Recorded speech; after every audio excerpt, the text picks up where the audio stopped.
Hello and welcome to yet another episode of MTrack on the Green, where I discuss the Pro Tour by building my own pro game.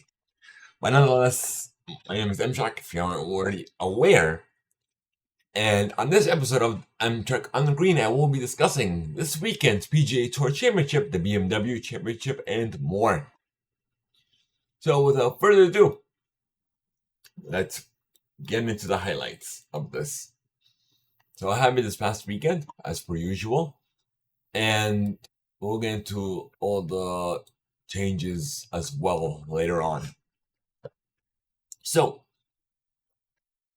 with a birdie conversations ranging from 13 to 18 feet on the final three holes of the BMW Championship, Wyndham Clark carded an even par 70 and posted 17 under 263 at Bel Riv Country Club why is it so small?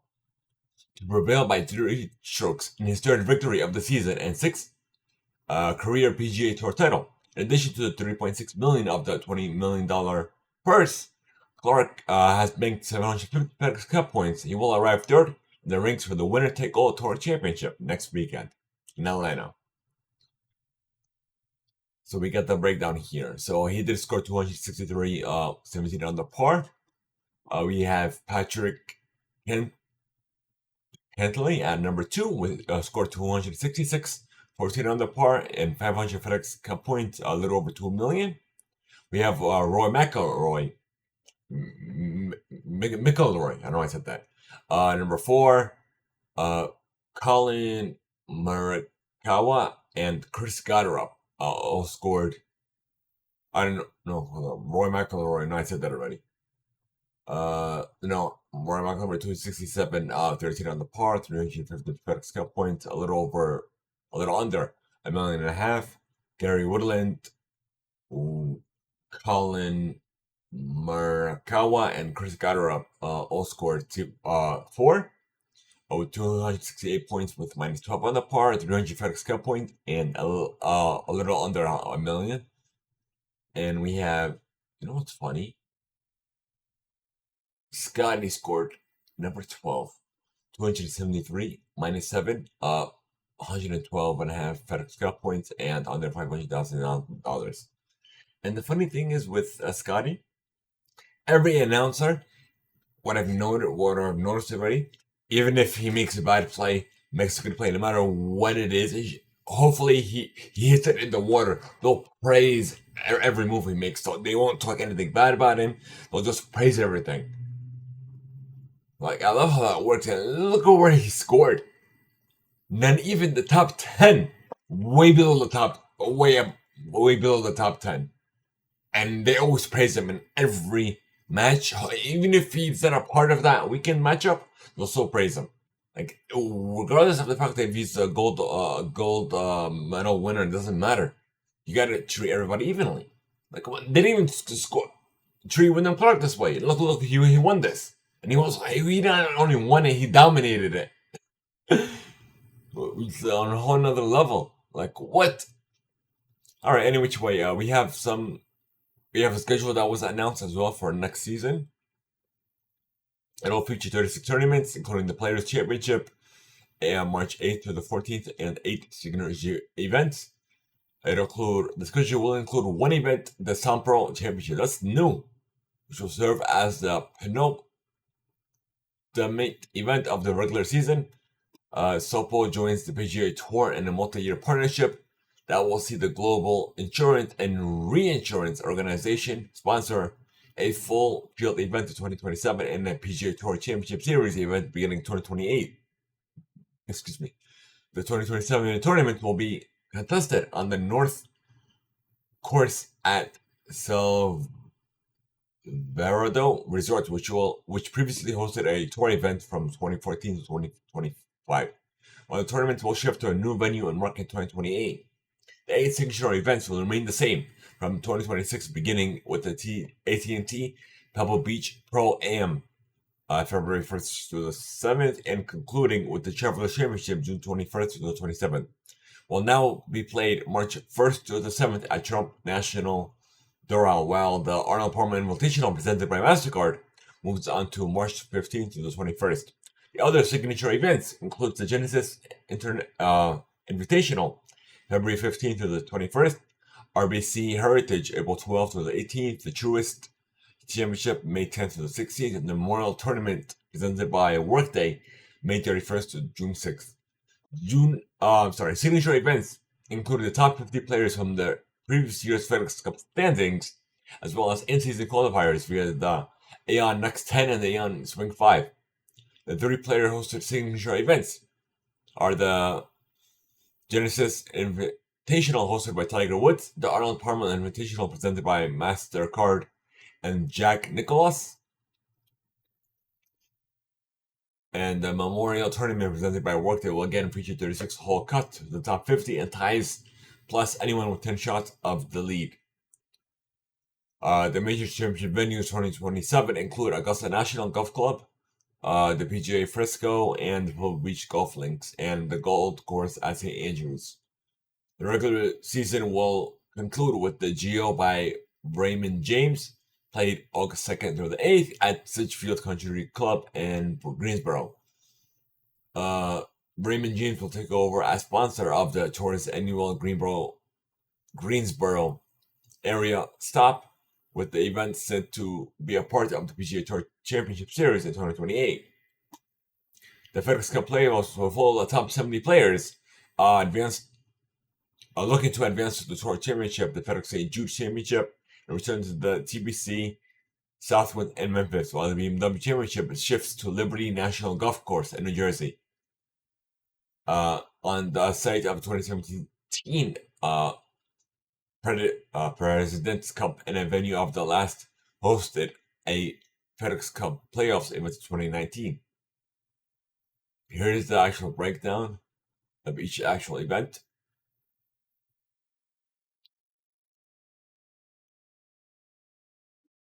All right, now let's move on to this. So there's a new season-ending structure for the PGA Tour Championship Series.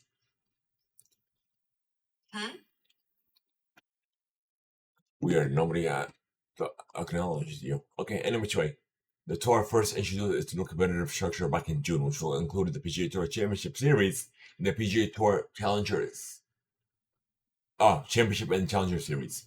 The PGA Tour Championship Series will feature the tour's top performing competing regular across 72-hole stroke play championships, featuring a cut with players measured through a straightforward season-long point system.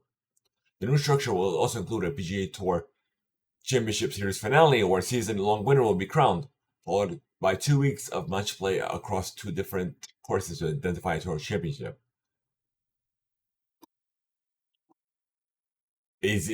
Apparently, it's supposed to be an easy to follow competitive model for the fans. Which, well, I looked at the comments and everything else. This doesn't make any sense at all. It's, if anything, it makes it even more confusing. It's trying to make it into a team sport, which it's not.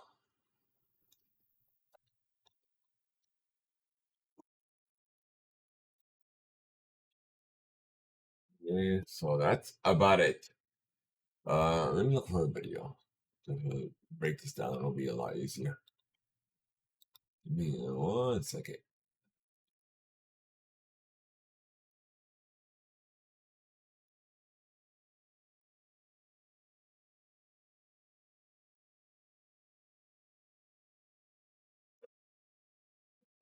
Uh,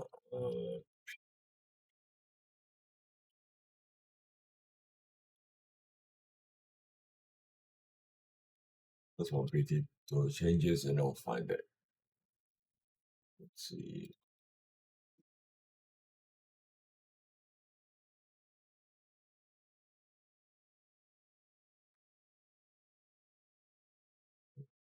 See which one has a short video.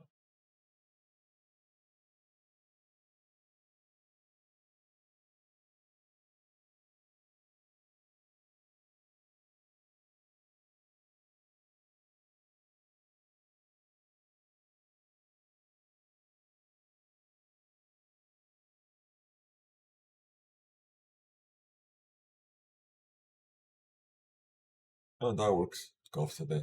Golf channel. All in one. Did this upload? Hey, what's going on the side? I don't know what I did.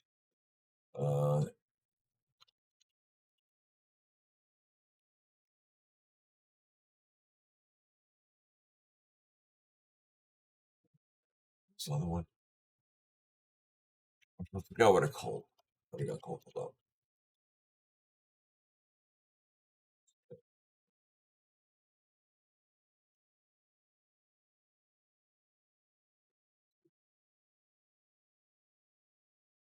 I'll watch this one. Hey, let me grab my hand inside as well.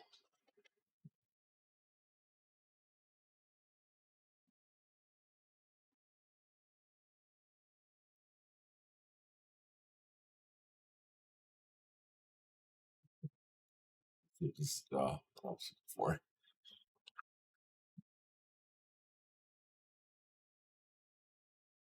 Okay, for some reason it isn't catching the audio. Give me 1 second to figure this out.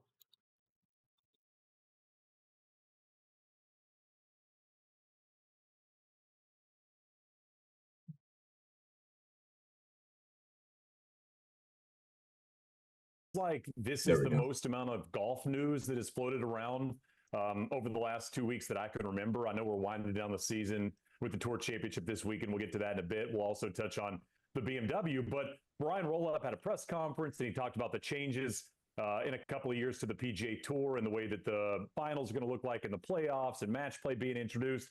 Patrick, there was a lot in that, let's call it 45 minutes or so, when Brian stepped in front of the mic at Eastlake and talked to the press and the world about what the PGA Tour might look like going forward. What stood out to you? Honestly, I thought we were going to lead with Taylor Pendrith being named the assistant captain for the international team. I can't believe Brian Rolapp just got bumped. Just steamrolled him with this news today. But I think what stood out was the separation of the seasons that's going to occur there on the PGA Tour coming in 2028. The Tour Championship, the new look being a 2-week structure with the top 32 players from the regular season getting into a group stage a la the World Cup, and then the top 2 from each group advancing to the next week, which will be 16 match play bracket style. Everyone has to play every single day, so there won't be any dead air time. But I think it's another win for Rolapp, and I've been so impressed with both how quick the changes have come. He's only been CEO for 14 months, but both how quick they've come and kind of the cadence that they've been rolled out with. It never feels like it's too much to digest at a time. Wags, in terms of what you thought he said and kind of what he touched on, anything maybe different that you heard when he took the mic and then obviously answered questions on the back end? No, I wouldn't say too different. I am happy to hear him talk about pathways like the PGA Tour Americas, PGA Tour U, and Korn Ferry Tour still being such a valuable asset to the PGA Tour, and how those future stars are built and ultimately climb their way to the championship series. But just to piggyback off what Patrick said, in such a short amount of time, he has made dramatic changes, and I think all for the better. And what I really appreciate is the fact that they're not just trying to roll out this whole new system without figuring out some of the details first before telling us. Most importantly, I thought today we found out it's going to be 90 guys making that PGA Tour season finale. So that seems like it's going to be the exempt number. I thought that was some good new information, but still a lot of questions to be figured out. How many players coming off the DP World Tour are going to go straight to the championship? How many players are going to move up from the Challenger Series, possibly number 1 on Korn Ferry, number 1 on PGA Tour U? And I just really appreciate the fact that they're not just pushing these numbers on us immediately, because they are taking the time to thoughtfully go over it. You look at the last major change before this past year's Tour Championship, we went to the staggered scoring system. And I felt like the PGA Tour pushed that through the pack and the policy board really quickly without thinking about it or getting too many opinions from players about it. And it turned out to be a terrible system. And so I think this is going to be a great system. I'm really looking forward to 2028. And there's just a lot to get into there. But those are my initial thoughts. Yeah, Wags, somebody was talking to me today as we were kind of like listening on the press conference, and I thought they said something really astute about the playoffs, specifically, obviously, the FedEx Cup and the Tour Championship at the end. And they said if there's one constant to this event, it's been change, right? I mean, we haven't had anything in terms of consistency to end the season. And I think, you got to give credit to the PGA Tour for seeing something at the end of the season needed, right? I mean, you think about 3 FedEx Cup and the PGA Championship was in August. And after that, it was kind of like people turned golf off and went on to whatever else they went on to, whether that be fantasy drafts or, preparing for Ryder Cup, President's Cup and beyond. And I think if nothing else, this has kind of forced golf fans to stay, in tune with what's going on in golf. But I think the fact that they are looking at this, Wags, as a change to be made, and then hopefully sitting on those changes for a few years and seeing what comes from that, I think is massively important, because at least we can, people that want to watch it and consume it, at least we could be comfortable knowing year in and year out, at least for an extended stretch, it will be what we expect it to be. And I think it's such a good opportunity. I mean, St. Louis, Patrick, I know we did scorecard after the round Saturday, Sunday.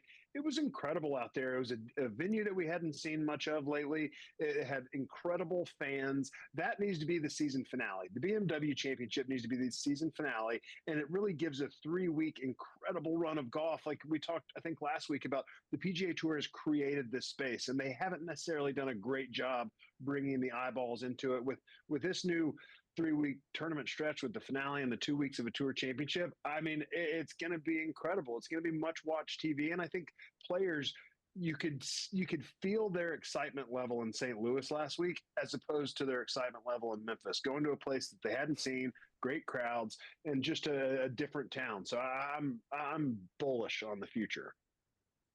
And Patrick, I think there were, social accounts when news had broke a few weeks ago about some of these changes, and they got wind of the idea that we're going to visit these cathedrals of golf. Like that's what the PGA Tour is going to do. And we all kind of went, this sounds great, but how are you going to take what the PGA Tour offers in terms of setup and structure and build out to a place like Seminole or Pine Valley or Cypress Point or Fisher's Island, right? You think about kind of these golf courses, they all want to play basically Johnson Wagner's lineup for a year, the PGA Tour trying to get involved in that. And, I think the fact that Roll-App admitted that it's going to look different when we go to these places, I think was a huge win, because the USGA has done a great job of that, right? They go to these golf courses where they don't build on the other course and they don't take over the place, and there's a minimal footprint compared to PGA Tour events. And I'm assuming the fear from those big golf courses is we don't want to lose the golf course, grass, areas around greens for a year or so, because that's what happens when you have those grandstands up.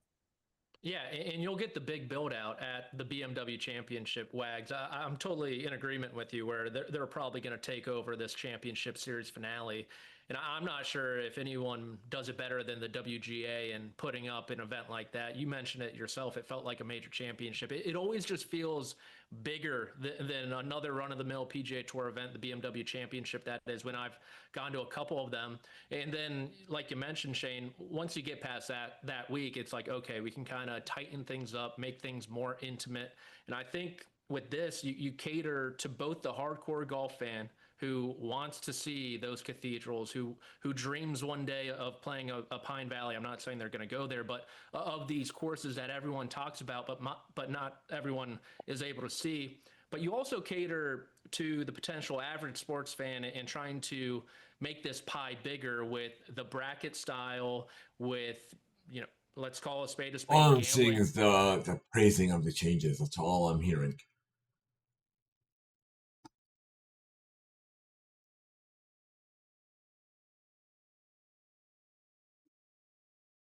It's one of the biggest changes. For all that breaking news out of golf, with the PGA Tour has approved. That was 2 months ago. This one. Golf Channel. Big news, I think, today is what you're doing with the Tour Championship. In every other sport, fans get through the slog of the long regular season, and they're excited. The playoffs are here. You're going to scrap the playoffs beginning in 2028. So the question is why, and what will have fans excited in place of the playoffs? Yeah. I think the why is we're trying to make the Tour Championship matter more. And we've heard a lot from fans about they want an improved Tour Championship, but also we heard a lot about different formats. So we don't see enough match play. And let's be honest, like I think calling the Tour Championship the playoffs doesn't really land in golf. It's not the NHL, it's not the NFL, it's just different. So I think we started from how do we just make a separate but equally grueling and challenging and interesting championship tournament to capstone our season. I think we've done a really good job in the competitive model in the championship series of creating head-to-head competition all year to crown the world's best golfer. I think I still believe coming out of there one on the standings after that championship series, there's not going to be much debate on who the player of the year is in my view. But once you get through that, how do you actually do something different that challenges these professionals in a different way with the top 32 guys on earth? I think it'll get their competitive juices flowing. Again, it was something designed by them. They really leaned into this process, but it'll also be great for fans. So I think we're really excited about the future. You combine the fact that it'll be a Pretty venues that common. we I don't love get to to see read very them. often on the PGA Tour, and I think we're excited about a reimagined August.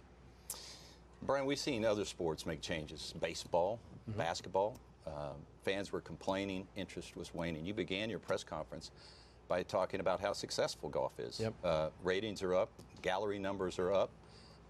Not the Tour Championship I'm talking about, but in 2028, essentially you're going to bifurcate the Tour. Why the need for the change if everything's great? Yeah, again, I've talked a lot about this. Any sport worth their salt's always innovating. Like, this is something I learned from the NFL. I think you could have said year in and year out, the NFL's great, why would you change anything? We changed rules, we changed the competitive format, we did things to make it better. Sport, big difference. And I think you do that, that's how you stay on top. You don't do that despite being on top. And so I think what we saw on the PGA Tour was a real base of strength, but let's be honest, we're hearing from fans and partners and others that it can be better, and I think we should always be better. But how do you do it while still leaning in and respecting the traditions of the game? But that's all I'm seeing. A change needs to be made. That's it. Literally. Well, once we get something more concrete, I'll definitely share that with you guys. I'm sure to follow me at MTrack11, at MTrack11.com, or MTrack11 on social media, Instagram, TikTok, Twitter, you name it, I am there. Thank you guys so much. I will see you on a course near you. I will be playing hopefully this Sunday. I love to play on Sunday. Sunday's like a Sunday golf weekend getaway or whatever. For me to focus on myself, not on improving my game. But nonetheless, thank you guys so much. I guess I'll see you on with more to come. Have a good one, folks. Later. Until next time.